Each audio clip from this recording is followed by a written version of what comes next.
Bueno, yo te sugerí que tal vez para todo el tema de las murallas, toda esa parte de Cartagena histórica, no el presente, porque eso lo vimos todos, te acercaras a una novela que es la de Roberto Burgos Cantor, La Ceiba de la Memoria.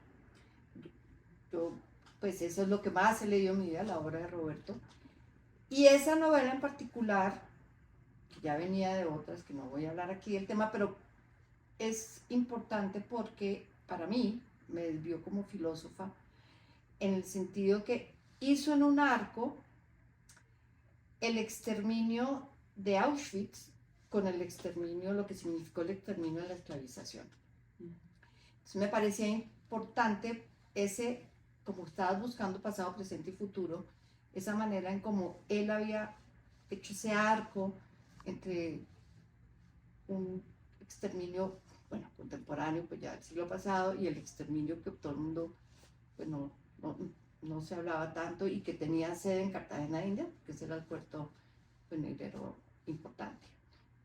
¿Cómo te fue con ese encuentro? Porque pues para mí es como el tuétano, pero para ti.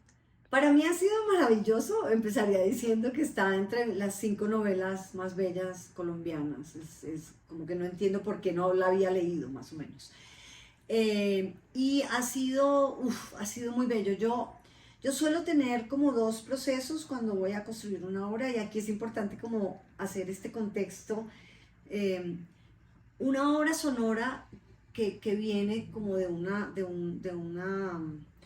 propuesta conceptual que tiene una narrativa tan clara: pasado, presente, futuro, esclavitud, turismo, pescadores, cambio climático. Presenta una dificultad, es que primero no puede ser absolutamente literal en los sonidos, pero presenta la dificultad de cómo traducir todo eso a lo sonoro. Para mí siempre ese es un reto, cuando parto de una idea tan clara. A veces parto de un sonido y ahí la cosa es distinta, pero cuando parto de un concepto, hay un reto, ¿no? De cómo no ser tan literal y cómo traducir eso a lo sonoro.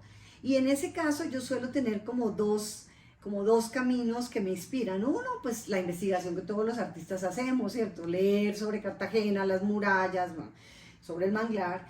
Y el otro camino para mí suele ser la poesía. Yo suelo leer poesía porque en la poesía hay imágenes sonoras que me detonan inspiración. Y tú me recomendaste una novela que es poesía. Entonces ha sido que es poesía, pero además que es sonora. Entonces ha sido una cosa, ha sido como mi guía, como que llego todas las noches súper cansada a leerla, porque es como la voz que me está hablando aquí todo el tiempo, no para decirme exactamente qué hacer, pero para inspirarme con todas esas imágenes sonoras, con todas esas historias. Obviamente la historia de Bencos todos la conocemos, y a mí siempre me había llamado la atención, pero ahora me llama la atención Analía Tubari, que es la voz femenina. Y eso que tú dices, ese paso entre Auschwitz y la construcción de las murallas, esos tiempos, porque al final también hay tiempo profundo, están todos los tiempos cruzados. Estamos ahora donde hay unos trenes, estamos en la época de la colonia.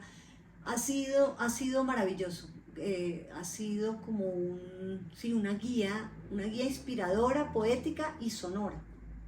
Sí, yo creo que la Ceiba pues, tiene 7 voces, pero digamos nos vamos a quedar en Analia Tubari y Bencos, que son digamos los personajes esclavizados, los cuerpos esclavizados.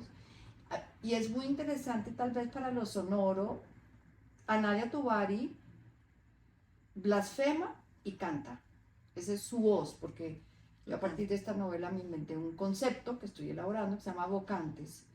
Tengo texto, pero entonces esa vocante que es Analia Tubari canta y blasfema.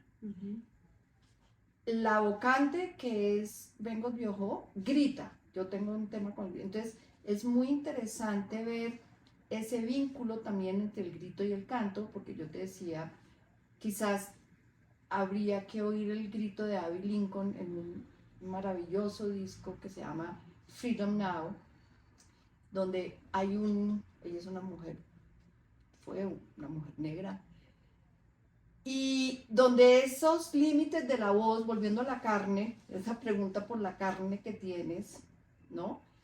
Que la carne permite tal vez esas cosas que se llaman grito y canto y no palabra. O sea, que la voz, y ahí creo que la novela también da posibilidades sonoras de cómo suenan las carnes humanas, ¿no?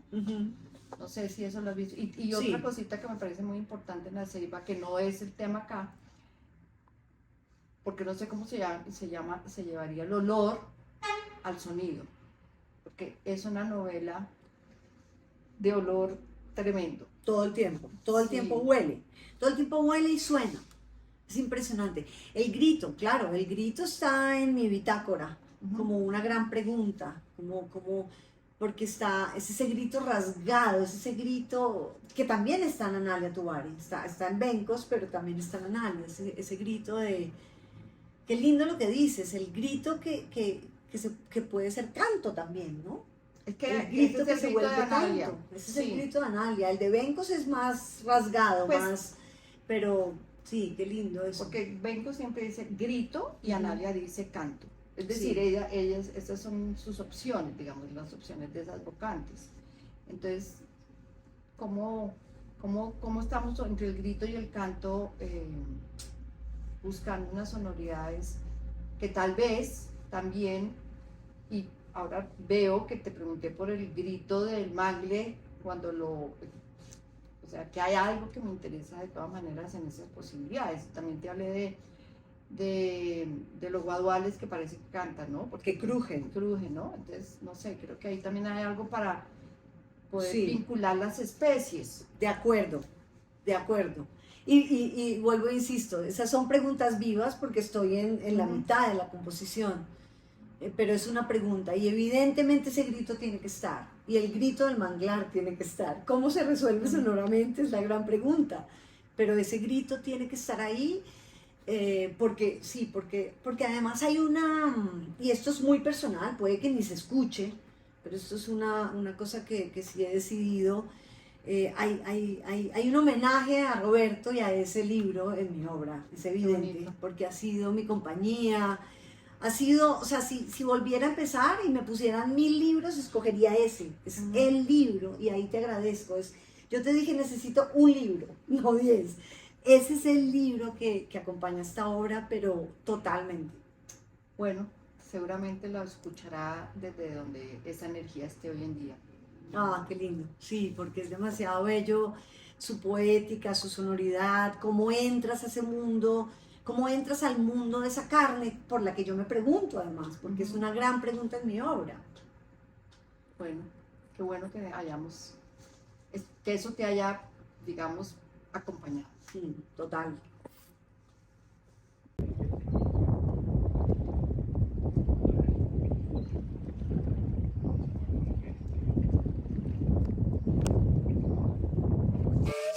Colombia, potencia de la vida.